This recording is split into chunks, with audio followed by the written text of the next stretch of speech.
Our mission today is basically to pull out the most important nuggets related to, well, the areas you asked about, immigration and border security. Tax reform and taxation, education, healthcare, and financial services. Big topics. Huge.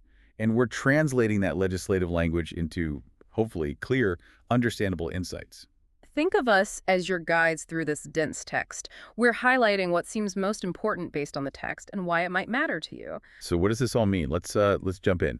We're really looking at how this one document could potentially touch some really diverse parts of your life. Right, because legislative text, it can be like wading through mud, Yeah. incredibly detailed, and sometimes it's hard to see the big picture. Absolutely. And our focus is strictly on what these specific excerpts say, breaking down the key provisions within those areas you wanted to explore. Yeah, just translating the bill's language. We're not adding outside opinions here. Precisely. Just the text itself. Perfect. So we're looking at the text itself to understand the changes being proposed. Let's start with immigration and border security. The document includes pretty significant provisions aimed at enhancing security efforts and also altering certain processes. Definitely. On the border security front, the source details appropriations, which is essentially funding, money set aside Okay. for technology for U.S. Customs and Border Protection, the National Vetting Center, and other general border security efforts. There's also funding allocated for state homeland security grant programs. And the Coast Guard gets specific mention too, right? For its role in border security. Yes, absolutely. There's dedicated funding for Coast Guard assets, specifically intended for securing the maritime border and intercepting migrants and drugs. Okay. An interesting detail here is permission for the Coast Guard Commandant to use outside entities for dry dock construction, but only under certain conditions. Seems like it's meant to streamline or maybe enable specific maintenance needs. And there's something about personnel as well, like Coast Guard personnel. Correct. The bill includes authority to order members of the Coast Guard Selected Reserve to active duty for up to 365 days. Again, though, it's contingent on specific budget conditions being met. So looking at the security side, it seems like proposals for more funding for tech, state programs, Coast Guard ships, and maybe more active personnel. That's the picture painted in these excerpts, yes. Increased resources. Okay, so that covers the border security funding and personnel angle. Now, shifting to the immigration processes themselves, the document outlines changes to fees for several key applications. This is a really notable area. The bill introduces new fees for asylum applications, for employment authorization documents, work permits, and for parole applications. Okay. It also adds fees for registering for the Diversity Immigrant Visa Program, specifying an initial fee of not less than $250. And a really key point about these fees, I remember reading something specific. Yes, the source is very explicit here. These new fees cannot be waived or reduced. Period. Wow. So that removes any flexibility that might have existed before. It makes the cost a firm requirement. Exactly. It's a hard line in the text. That seems like it could be a significant barrier for some applicants. What else does the bill address regarding immigration? Well, it includes several provisions concerning unaccompanied alien children. That's the term used in the bill text. Okay. This includes requiring criminal and gang checks by both the Department of Homeland Security and the Department of Health and Human Services. So, 2 layers of checks. There are also new requirements for collecting information about sponsors, and, interestingly, all adult residents living in a sponsor's household. So increased vetting and more information gathering for those children and their potential sponsors seems like a theme. Exactly. The bill also addresses the process for repatriating these children, sending them back. Mm-hmm. And another provision allows for the removal of certain criminal aliens again, the bill's term, without any further hearing, even if other grounds for inadmissibility might technically exist. So a faster removal process for specific criminal cases. It provides a direct pathway, yes, based on the text. And there's that very specific clarification tucked into the document regarding immigration status and healthcare eligibility. We touched on it briefly. Yes, this is quite specific, but important for context, especially when we get to healthcare later.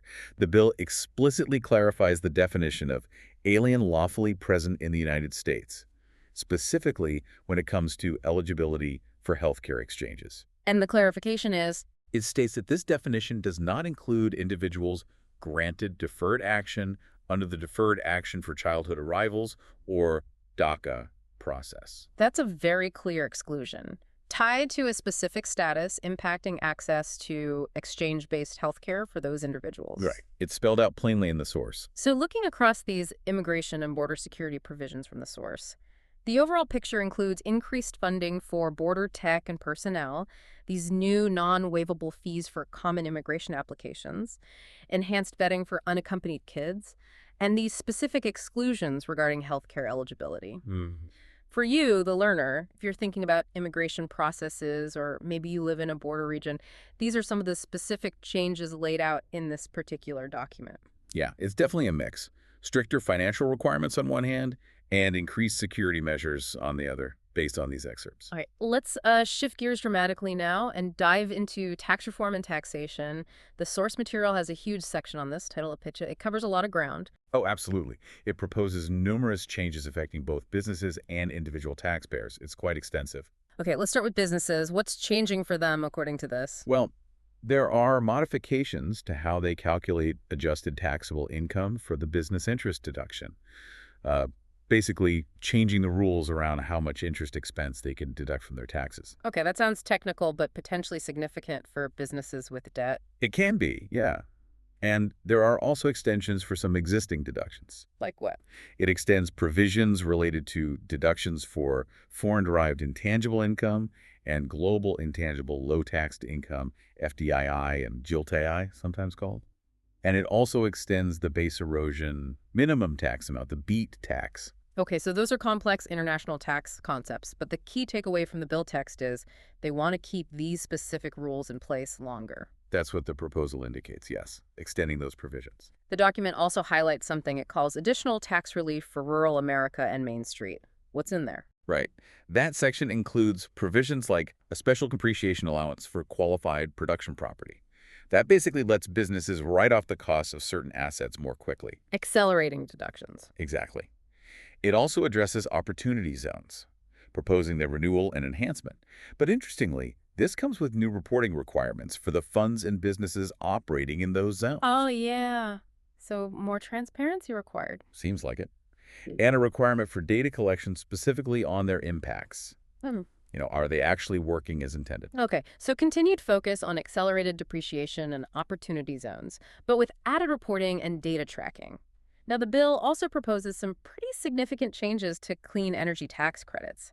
This seemed like a big shift. It is. This is a very clear area of proposed change in the source text.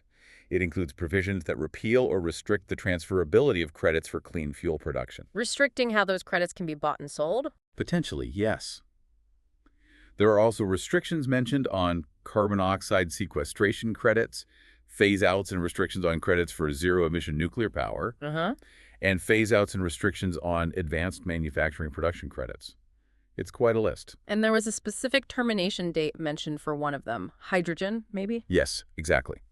The Clean Hydrogen Production Credit is specifically terminated effective January 1st, 2026, but only for facilities where construction begins after the bill's enactment date. Got it. So this whole section really signals a proposed shift, a change in direction on which specific clean energy activities would get tax incentives under this bill. That's certainly how it reads in this document, a restructuring of those incentives. Okay, that's a broad look at the business side. Right. Now, what about changes impacting individuals, the average taxpayer? Right. The bill includes reforms to the Earned Income Tax Credit, the EITC.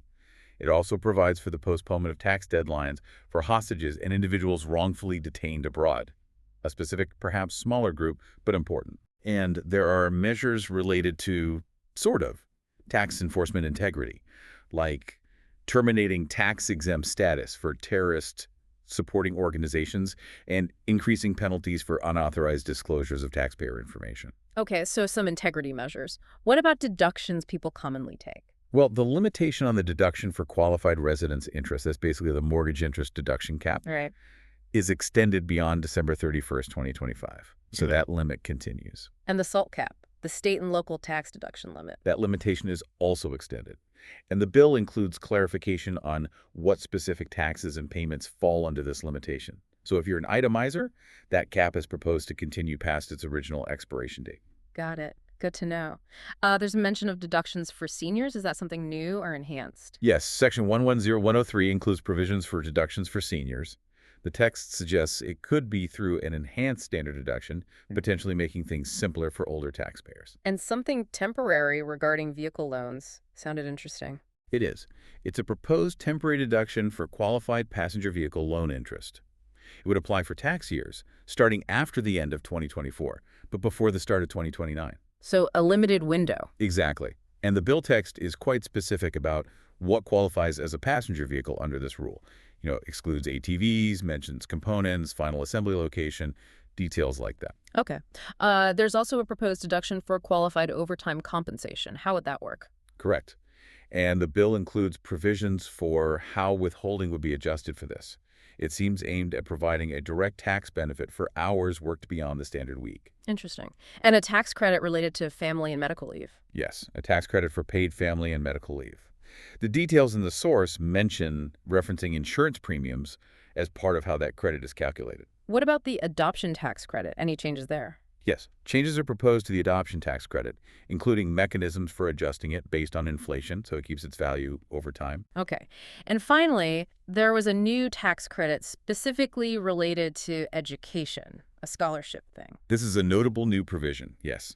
The bill establishes a new tax credit for contributions made to school scholarship granting organizations. So donating to scholarship funds could get you a tax credit. Potentially, yes.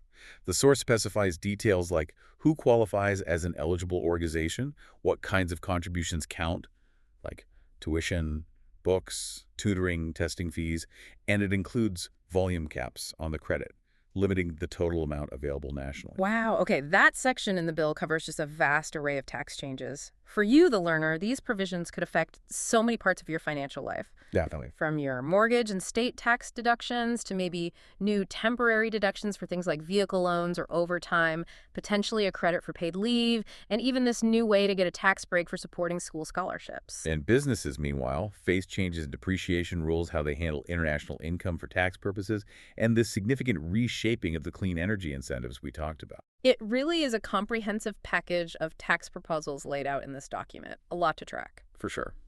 Okay, let's move into education now.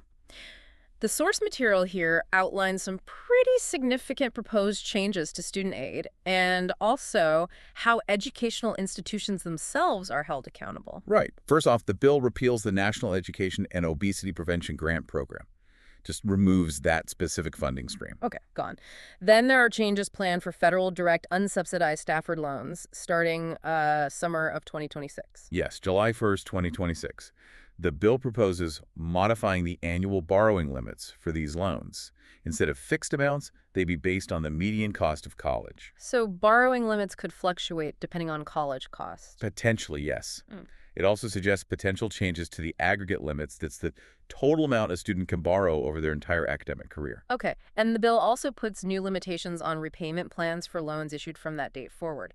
That's right. For loans made on or after July 1st, 2026, the bill primarily restricts repayment options to one specific new plan described in the text. This would definitely narrow the choices available for future borrowers compared to the options that exist now. Fewer repayment plans to choose from. Got it. The definition of adjusted gross income for students applying for aid is also clarified, referencing the tax code. Yes, just making sure it aligns with the Internal Revenue Code definition for both dependent and independent students, standardizing it. And there are proposed changes to SAP requirements, satisfactory academic progress. Yes, the academic pace students must maintain to remain eligible for federal aid. The bill potentially requires completing at least 12 semester or trimester hours or 45 quarter credit hours per year. Could be a faster pace than some current standards. Okay. Federal Pell Grant eligibility also sees some changes proposed. Yes, a couple of key things here. The bill introduces ineligibility based on having a high student aid index, which is basically a measure of your financial need or lack thereof. So if your calculated need isn't high enough, no Pell Grant. Potentially, based on that index. Additionally, students receiving Pell Grants for the first time on or after July 1st, 2025 would be ineligible if they're enrolled less than half-time. So tightening criteria based on financial capacity and how many courses you're taking? Seems to be the direction, yeah. But then there are also the significant new requirements for the institutions themselves based on student outcomes.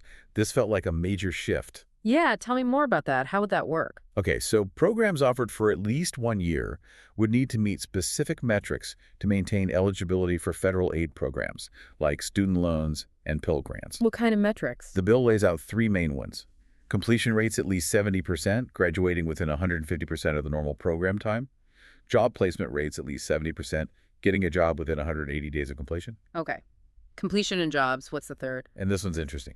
Median value-added earnings, exceeding the median total price charged for the program. Basically, are graduates earning enough relative to what the program cost? Wow. And the source defines what value-added earnings and total price mean in this context. Exactly, it gets specific. And institutions with programs that don't meet these targets could face a process to reimburse the Secretary of Education. Pay money back. Reimburse the government. Yes. The bill even mentions a potential reduction in this reimbursement requirement if the program is discontinued for at least 10 years. It directly ties institutional funding eligibility to student success metrics, graduating, getting a job, and seeing a return on their educational investment. That's a huge potential change in accountability. And these reimbursements, along with other funds, feed into a new grant program. Yes, the bill establishes something called promise grants, funded by these institutional reimbursements and other monies. These would be awarded non-competitively to eligible institutions that meet certain application criteria. And the grants are for specific activities. Right, specifically for carrying out certain activities, outlined later in the bill, though our source excerpts don't detail exactly what those activities are. Okay. And institutions applying for these promise grants have requirements too, like publishing prices. Yes, they'd need to determine and publish the maximum total price for completing a program, broken down by student income or aid index category. Price transparency. And guarantee that price. For a minimum period, yes. So it's pushing for price transparency tied to institutional eligibility for this new funding stream. Okay. And finally, the source introduces a completely new type of savings account related to education. This is described as the Making Americans Great Again account, or MAGO account. It's presented as a new savings vehicle. What are the details on that? An annual contribution limit of $5,000, but that's subject to being phased out based on your income, your modified adjusted gross income. So higher earners might not be able to contribute as much or at all? Correct. And the qualified expenses you can use these funds for are pretty broad. It includes qualified higher education expenses, but also qualified elementary and secondary education expenses, and even certain recognized post-secondary credential expenses. So K-12, private school, college, maybe job training credentials? That seems to be the scope outlined, yes. Yeah. Broader than just college. And it has an age limit. It does. The bill specifies that the account terminates when the beneficiary turns 31, and there's a penalty tax if you contribute more than the allowed limit. Okay, so for you, the learner, or if you're a parent saving for education, or maybe you work at an educational institution, these provisions in the bill could mean changes to student loan terms, repayment options, maybe stricter Pell Grant rules, potentially a faster academic pace required. The introduction of this new MEGI savings account, and significantly institutions being held much more directly accountable through federal aid eligibility tied to student outcomes like graduation, job placement, earnings, and also price transparency. It really proposes quite a few structural changes to how education is funded and accessed and how schools are measured. Definitely a lot packed into that section. Okay, let's shift now to healthcare, another huge area. The source material dives deep into provisions affecting Medicare, Medicaid, private insurance, and even touches on specific medical procedures. Yeah, it's sprawling. The bill includes changes aimed at the drug price negotiation program, specifically expanding and clarifying the exclusion for orphan drugs, those developed for rare diseases. Okay, so adjusting that relatively new program. Right. It also proposes a streamlined enrollment process for eligible out-of-state providers under Medicaid and CHIP programs, making it easier for doctors in other states to treat Medicaid CHIP patients, perhaps via telehealth or near borders. And delays for certain funding reductions? I think you mentioned DSH. Yes, it delays disproportionate share hospital or DSH reductions. These are crucial funds for hospitals serving a high number of low-income patients. So delaying the cuts provides those hospitals continued funding stability, at least for a period. Okay. The bill also modifies how the conversion factor is updated under Medicare's physician fee schedule, which is, fundamental to how doctors get paid under Medicare. Got it. And the document also includes rules aimed at PBMs, pharmacy benefit managers. Accountability there. This is a really significant section. PBMs, as you know, are the intermediaries managing prescription drug benefits for health insurers. The bill includes rules aimed at modernizing and ensuring their accountability. How so? Well, it includes new reporting requirements and potential penalties. The goal, as presented in the source, seems to be increasing transparency in drug pricing and how PBMs operate, especially within programs like Medicare. What rebates are they getting? What fees are they charging, etc.? More sunshine on that part of the system. There are also moratoria. Pauses on implementing certain Medicaid rules? Correct. The bill pauses the implementation of specific rules related to streamlining Medicaid processes and others concerning eligibility and enrollment for Medicaid, CHIP, and the Basic Health Program. These effectively freeze certain administrative changes that might have been planned. Okay. And the bill adds new data requirements for states regarding Medicaid and CHIP enrollment, something about addresses. Yes, states would be required to obtain address information for enrolled individuals from reliable data sources, like information from return mail. The idea seems to be helping states keep their enrollment records accurate, reducing improper payments, perhaps. The bill also notes the application of home equity interest limits for determining Medicaid eligibility, specifically for nursing facility services or other long-term care. That's about how much home equity you can have and still qualify for Medicaid to pay for long-term care. And there's that provision that could affect federal funding for states based on who they cover. Yes, the bill discusses potential changes to the Federal Medical Assistance Percentage, or FMAP. That's the rate the federal government matches state spending on Medicaid. Okay. The change could apply to specified states, defined in the bill as states providing certain benefits or comprehensive health coverage to individuals not lawfully residing in the U.S. It could potentially impact their federal funding match rate. And a funding prohibition, too.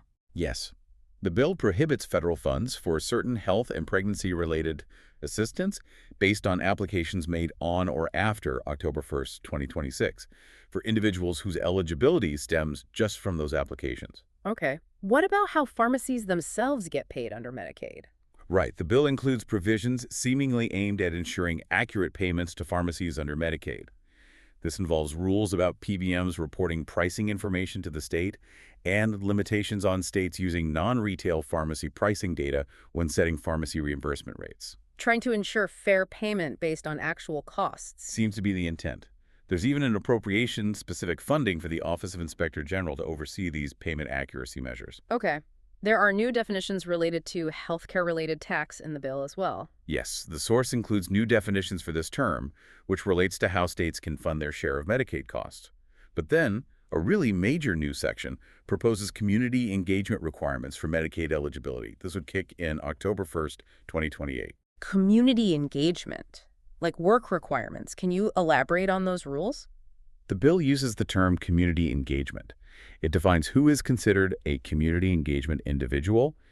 It's broad categories of adults, but with quite a few explicit exceptions. Who's accepted? Exceptions include those under 19, pregnant individuals, people also enrolled in Medicare, or individuals with specific medical needs or diagnosed conditions like blindness, disability, substance use disorder, mental disorder, or other physical, intellectual, or developmental disabilities. Several specific conditions listed. Okay, so not everyone on Medicaid would be subject to this. Correct. And certain activities would count towards meeting the requirement. Like what? Besides work? Yes. The bill specifies that educational activities, including higher education, career, and technical education, and other approved programs, would count towards meeting this requirement, not just traditional work. And can states get waivers from these rules? Crucially, the bill text states that waivers of these community engagement requirements are prohibited. States couldn't opt out or modify them easily. Okay. And could there be cost sharing for Medicaid recipients under these rules, like copays? The bill describes the potential imposition of deductions, cost sharing, or similar charges greater than $0 for medical assistance provided to these specified community engagement individuals starting October 1st, 2028. But not for all services. Right. It also notes explicit exclusions for certain services from this potential cost sharing. Things like emergency services or preventive care might be exempt. Okay, that's a lot on Medicaid. Shifting now to the health insurance exchanges, the ACA marketplaces, and private coverage, What changes are proposed there? Well, the source prohibits the Secretary of Health and Human Services from requiring exchanges to offer a special enrollment period based solely on someone's income changing relative to the poverty line, unless it's based on an actual change in circumstances like losing other coverage. Okay, tightening up special enrollment triggers and new income verification rules for the exchanges. Yes, this seems significant. For plan years starting in 2026, the bill requires more rigorous income and family size verification when tax data isn't available for exchange enrollment. Just attesting, saying what your income is, wouldn't be enough anymore. So, more proof needed if tax data isn't there. Exactly. It also requires verification in cases where certain income discrepancies are detected. Seems aimed at tightening up eligibility verification for subsidies. Got it. The bill also repeals some existing premium payment threshold policies for exchange coverage, and something about auto-enrollment. Yes, repeals certain policies about how much premium you need to pay to maintain coverage, and it prohibits automatically re-enrolling individuals from a bronze-level plan to a silver-level plan on the exchanges, even if they might qualify for more subsidies in silver. So changes to how people enroll and stay enrolled in the exchange system. Seems like it. And again, as we touched on earlier under immigration, the bill reiterates in multiple places that alien lawfully present for exchange purposes explicitly does not include those with DACA status. Right, reinforcing that exclusion. What about guaranteed issue rules in private insurance outside the exchanges? The document addresses that. Yeah. It clarifies how non-payment of past premiums for individual health insurance can affect guaranteed issue. It states that issuers can deny coverage in these situations. So if you let your insurance lapse because you didn't pay, they don't necessarily have to sell you a new policy right away. That's the implication, yes. It could impact continuous coverage if premiums lapse. Okay. Now, there's a very specific and detailed section addressing suit and medical procedures, Section 44126. Yes, this section details a prohibition on federal funds being used for gender transition procedures under both Medicaid and CHP. And the bill defines that term. Very explicitly. The bill provides a definition of gender transition procedure. This definition includes specific surgeries listing things like castration, vaginoplasty, phalloplasty, mastectomy, and facial feminization or masculinization. Okay, specific surgeries. What else? It also includes medical interventions like hormone replacement therapy, puberty blockers, and fertility preservation techniques, but only when performed for the purpose of changing the body to no longer correspond to the individual's biological sex. That purpose clause seems key. And it lists exceptions to this prohibition, cases where funding would still be allowed. Yes, the bill carves out explicit exceptions. Funding is still allowed for medically necessary procedures that are unrelated to gender transition itself. Examples. The text mentions procedures to treat conditions like differences in sex development, procedures for a medically verifiable diagnosis other than gender dysphoria, or procedures that become necessary due to complications from a prior procedure. Okay, so specific carve-outs. Finally, on healthcare, more on PBMs and drug supply chain transparency, specifically within Medicare Part D. Right, back to PBMs. The bill includes specific definitions related to PBMs under Medicare Part D and requires PBMs to report detailed information to the plan sponsors and to the Secretary of HHS. What kind of info? Things like drug lists, fees they receive, rebates they negotiate, other price concessions. Very detailed financial information. And is that information public? The text says this information is confidential, but can be used for oversight by government bodies like the Comptroller General, who heads the GAO, and the Congressional Budget Office, CBO. So oversight, not necessarily full public disclosure, and a study is required. Yes, the bill mandates a Government Accountability Office, or GAO, study and report specifically on price-related compensation throughout the entire prescription drug supply chain. So following the money. Essentially, yes, including between PBMs and the health plans or insurers. It's focused on shedding light on how costs accrue at all the different stages from manufacturer to patient. Okay, that is a massive section covering healthcare. Just to recap for you, the learner. These provisions could potentially impact your eligibility for Medicaid or CHIP based on income verification, maybe new community engagement rules, potentially introduce cost sharing. It could affect access to certain specific procedures under public programs like Medicaid and CHIP, and change how drug costs are managed and reported through PBMs, possibly affecting your out-of-pocket costs eventually. Right. And it also impacts eligibility for exchange plans based on immigration status, how income is verified, and rules around keeping coverage if you miss premium payments. It's definitely a complex web of proposed changes affecting access, cost, and administration across both public and private healthcare systems as laid out in this source. Phew. Okay, our final area from the source material is financial services. This section seems a bit more focused, but covers some important proposed shifts in how regulatory bodies operate and how they're funded. That's right. The bill notes a change in the funding source for the Public Company Accounting Oversight Board, or PCAOB. That's the body that oversees audits of public companies. How would their funding change? Their funding would shift from accounting support fees, which are paid by companies, to being subject to annual appropriations from Congress, like many other federal agencies. So Congress would decide their budget each year. That's the proposal, yes. Yeah. And what happens to the PCAOB's duties? Good question. The bill proposes transferring most of the PCAOB's duties and powers directly to the Securities and Exchange Commission, the SEC. Most duties. What's excluded? The main exception mentioned is Section 107 activities, which relates to disciplinary proceedings against audit firms or auditors. Those seem to stay separate. So the SEC would take over much of the operational side of audit oversight. Inspections, standard setting. That appears to be the structure proposed, yes. And the bill also specifies the SEC can't use its own funds for those specific disciplinary activities that remain separate. Okay, clear separation there. What about the Consumer Financial Protection Bureau, the CFPB? There are changes proposed for the CFPB's Civil Penalty Fund. This is the fund where money from fines and settlements goes. Okay, what's the change? The bill states that any amounts remaining in that fund after paying direct victims of whatever wrongdoing occurred must be transferred to the general fund of the U.S. Treasury. So instead of potentially using leftover funds for consumer education or other CFPB activities, it goes back to the Treasury's main pot. That's how the text reads, yes. Changing where any residual penalty funds end up. Okay. Finally, limitations on funding for financial stability efforts. Right. The bill includes limitations on assessments and the Financial Research Fund under the Financial Stability Act. It basically prevents collecting certain assessments if they would result in exceeding a specific limit, caps the funding from those sources. Got it. So for you, the learner, these financial services provisions are maybe less direct in their daily impact than, say, tax or healthcare changes. Probably, yeah. But they represent proposed structural changes in how key financial regulatory bodies, like the PCAOB overseeing audits and the CFPB protecting consumers, are funded and organized. While you might not see these changes day to day, they could indirectly influence the landscape of corporate oversight and consumer financial practices down the road. Exactly. They address the sort of infrastructure of financial regulation as outlined in this particular document. And that brings us pretty much to the end of this deep dive into the specific excerpts provided from Bills 119 R1RH.pdf.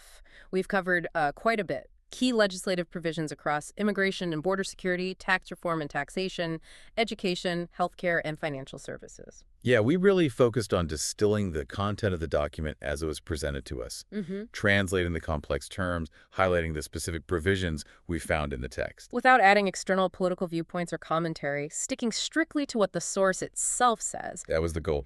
It's really clear, though, looking at all these pieces together, how a single proposed bill can touch so many different, seemingly unrelated parts of life. It's quite something. It really is. So consider this as a final thought, maybe something to mull over, building on what we've discussed purely from the source material. How might changes across these diverse areas like, say, healthcare eligibility potentially being tied to community engagement, alongside new tax credits for education contributions or immigration fees that explicitly can't be waived, and these shifts in financial oversight, how might they interact? Could they create unexpected ripple effects? That's a great question, because these things don't exist in a vacuum. Exactly. This one bill, based on these excerpts, addresses everything from border security funding to how hospitals get paid, how you might save for your kids' education, who oversees corporate audits. Thinking about the potential connections, the interplay between these different provisions, might give you a much richer understanding of the overall proposed impact laid out in this source document. Absolutely. The individual pieces are important, definitely. But sometimes the real learning is in trying to see how they might fit or clash within the larger picture, even one as complex and varied as the one presented in this document.